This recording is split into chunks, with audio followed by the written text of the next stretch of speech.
Hello, welcome to Thursday's Facebook Live, Instagram Live, and then we're also going to be on YouTube. Today I wanted to talk about something that's kind of near and dear to my heart. Um, it's an energy. I mean, we all want more of it, and it's one of those topics that is so personal.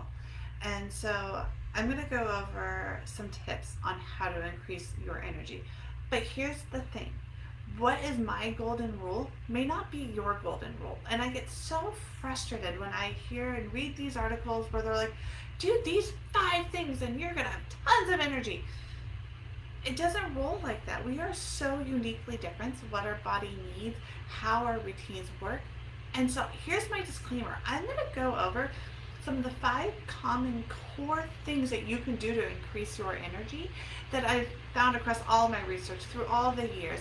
And then from there, I want you to go off and be your own scientist. I want you to play with it and see how it makes you feel. Keep track of it. Don't keep track of it. Do what works for you. And below, there's actually a link to an article that I had written that goes a little bit more in depth into what we're going to talk about, along with a book that I have read that blew my mind. It changed my world. It was called Peak Performance. So if you get anything out of this talk, if you just stop right now and you go away, go look up Peak Performance.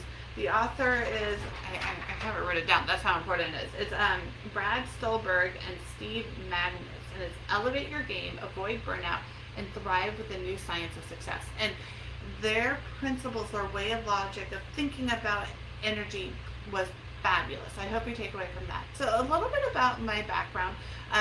This is Relative Growth. It's all about real simple strategies on how to stop dreaming and start living. So why am I talking about energy? Well, first off, energy has been a huge component in my life. I have had Epstein-Barr and chronic fatigue since I was in junior high. I actually spent all of, what grade was it? All of 6th grade bedridden, and it's something that I have struggled with year after year after year. So my energy level is extremely important to me, because if I don't focus on it correctly, I mean, brushing my teeth is like wearing a 20-pound weight on my arm, and it wipes me out. So that's a little bit about who I am and why I'm so focused on creating good habits and good routines and good systems, because there are times where I don't have the energy, and I have to rely on those systems to be able to get me through. And like most of us, I want to do more, I want to be more, which means I want to push myself even further with the limited energy that I have. And it is so vital that I don't take advantage of this wonderful time that I have with my children and with my friends and with work. And so what I have found is there's 5 things that help me with my energy level. And I want to share the 5 that have worked best for me and the 5 that I have found consistent across the board. Some of them are regular habits, some of them I'm still kind of playing around with. So number 1, sleep. Sleep is by far the best way you can help with their energy level. There's no way around it. I remember Googling, how can I live off of 4 hours of sleep? How can I live off of 5 hours of sleep? How can I live off of 6 hours of sleep? And there's times where I can do it. I can definitely do it for a day or 2. I'm not saying that. But on a long-term, consistent, I'm going to have my energy last me for weeks and months and even years, so I can go after these really big dreams and goals. Sleep is the number 1 thing. And I'm teetering between, do I need 7 hours of sleep? Do I need 8 hours of sleep? I'm still trying to figure that aspect out. And falling on 7 hours seems to be good 4 nights a week, and then at like 2 or 3 I have to push up to 8. And that's just knowing my own body and knowing my own rhythms. And I actually mark on the days where I'm like, I got 7, I felt good.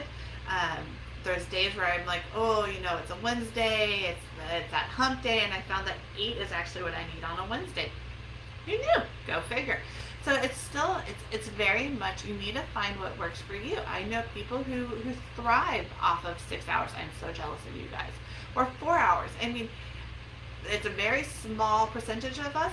Take advantage of that extra time, because there's people like me where I'm like going down. but good quality sleep, making sure that you have a consistent rhythm.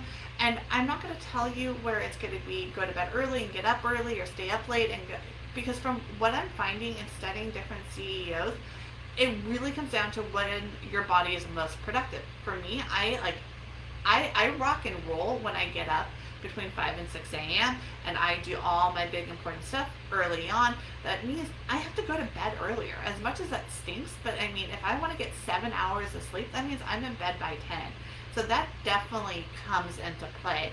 But you have to know, when do you work best? I know that there are some women out there who do really well, and men, we're it's all the beautiful people out there, but who do really well working late. So just because a CEO gets up at 4 a.m.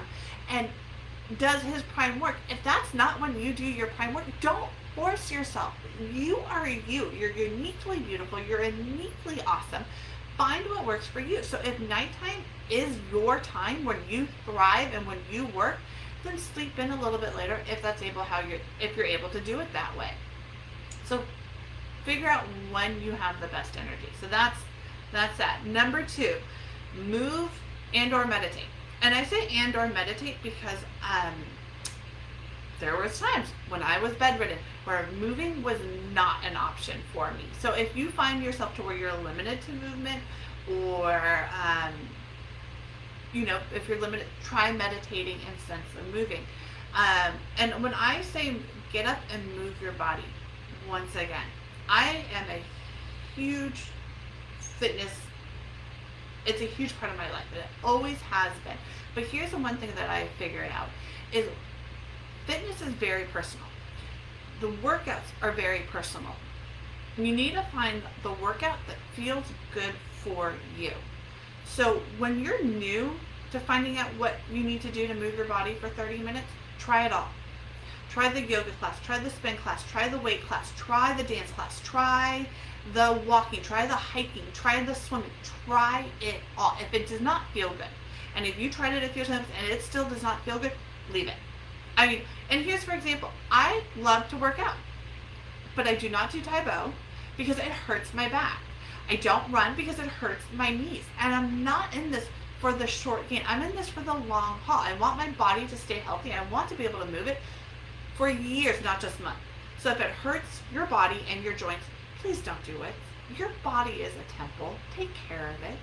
If you don't like it, then that's not the point. Find something that you like. And it is out there. But guess what? As you're on your search and as you're on your journey, you are seeing what works for you. So you're moving your body within that 30 minutes. You got to get up there and you got to show up to that class. So you're moving. So don't feel guilty that you haven't found your thing, because you will find it. And guess what? It changes. So right now, my gym's closed like most of us, so I haven't been able to do yoga. So I found a new flow. I'm all over Beachbody, and I am so happy. I actually found it from someone on Instagram.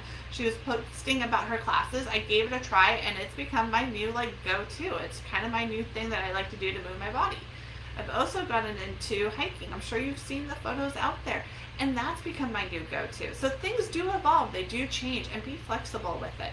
But get up and move your body. Now, here's the thing for you that I wanted to share.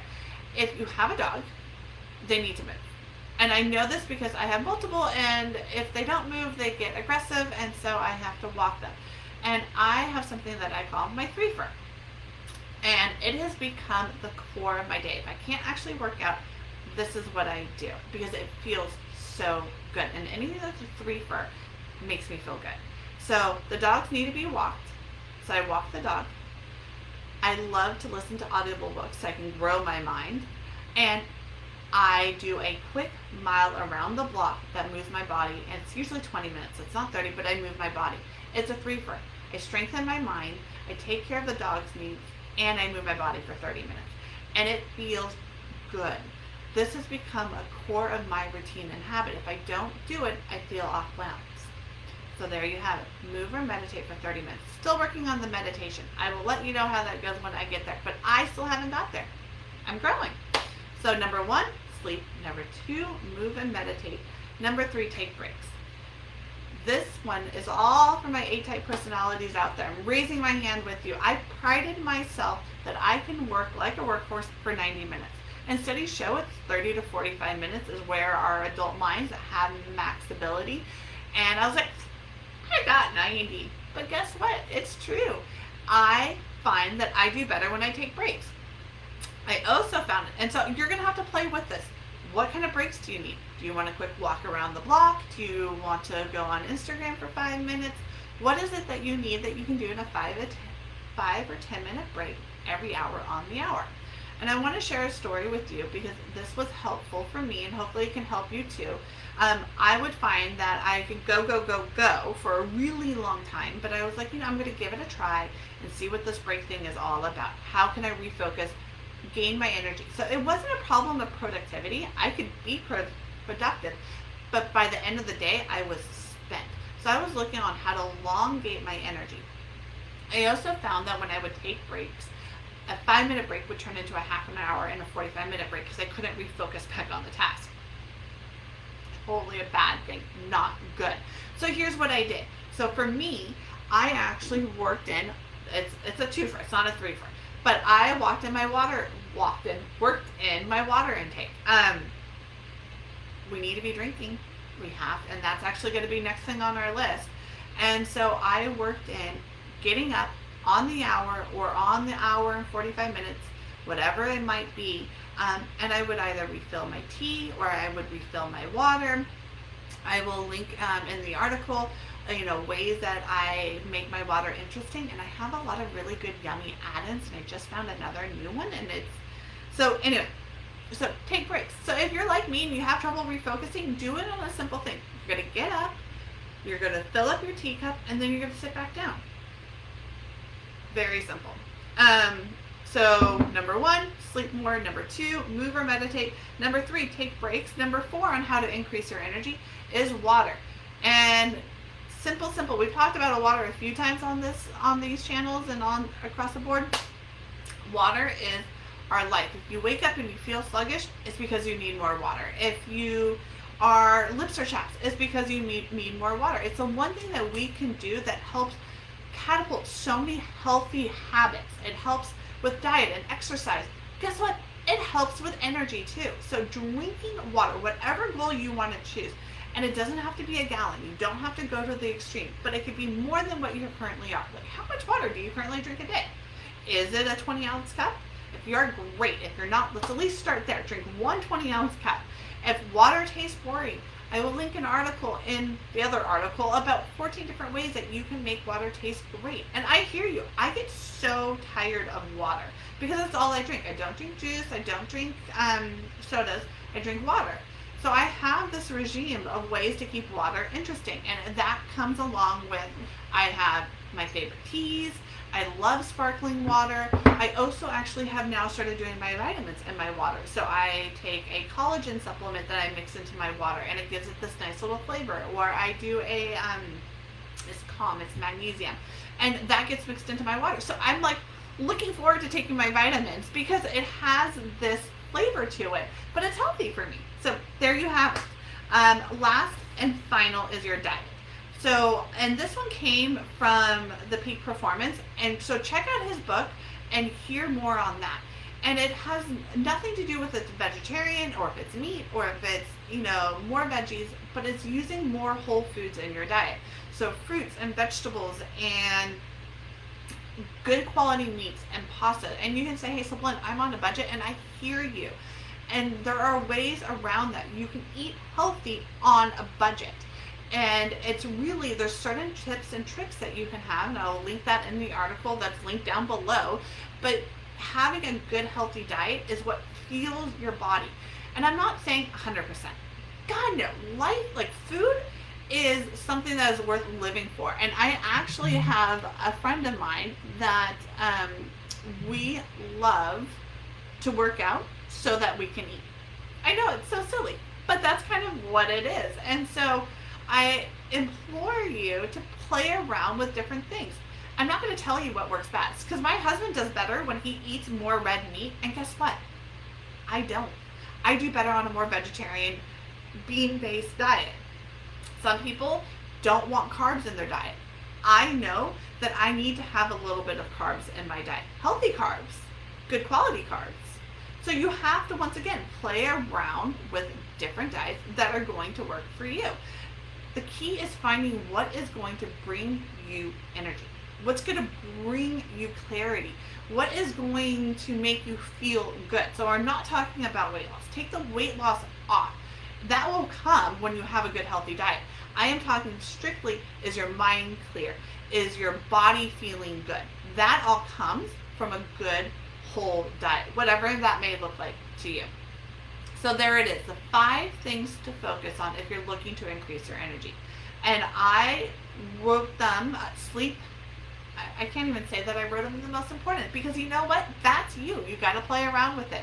But it's sleep, moving and meditating, taking breaks, water, and diet. If you want to learn more on this topic, check out the book. And if you liked this video, please give me a like, give me a subscribe, and come check us out and sign up for our email so we can do more just like this. Bye, y'all. See you later.